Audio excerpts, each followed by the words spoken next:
Washington minus in the early days of the Trump presidency. Republicans and Democrats on Capitol Hill have not agreed on much, but they have come together to keep the government open for the next several months. The more than $1 trillion spending deal congressional leaders reached on Sunday was an act of compromise, a rarity in a highly polarized Congress. But that was the easy part. The current fiscal year is already more than halfway over, and the new spending package, which must still be approved by lawmakers, covers only the next 5 months.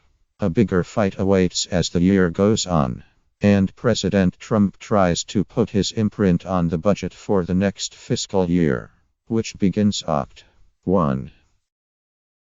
Here is a look at some winners and losers in the current spending deal. Loser: President Trump. The Trump administration has little to brag about in this deal.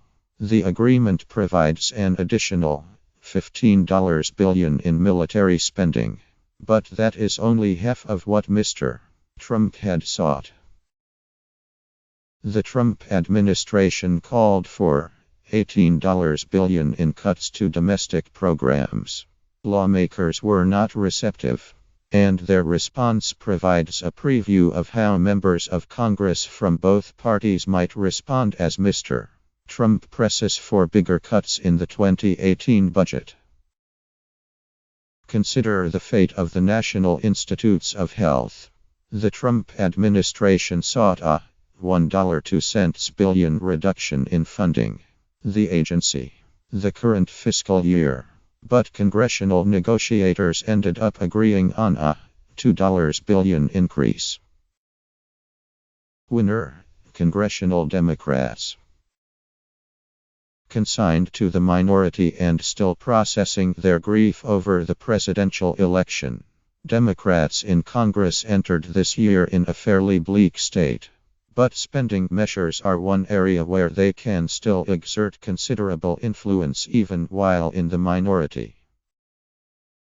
Democrats emerged from the spending talks with a respectable list of victories, including providing funds Puerto Rico's Medicaid program as well as costs incurred by local law enforcement, like the New York Police Department, to protect Mr.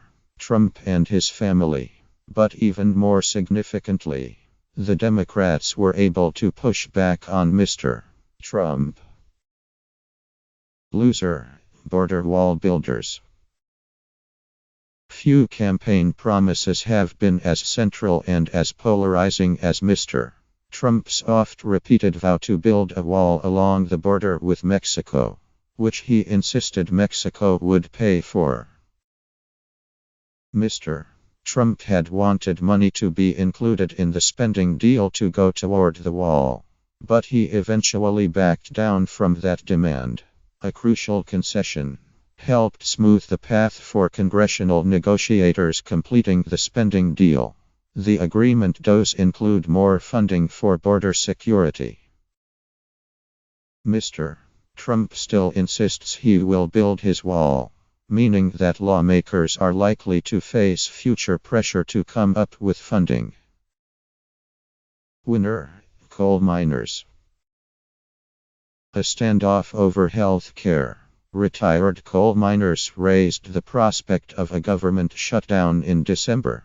Ultimately, Senator Joe Manchin, a Democrat of West Virginia, and other Democrats backed down, and the lights stayed on. But Mr. Manchin and others vowed to continue their fight. The agreement reached by lawmakers includes a permanent extension of health benefits. Retired miners who faced losing their health coverage. A victory for Mr.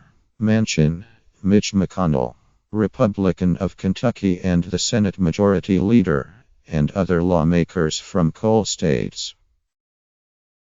Winner: Planned Parenthood. Despite the desire of congressional Republicans to cut off federal funds to Planned Parenthood, The spending package spares the organization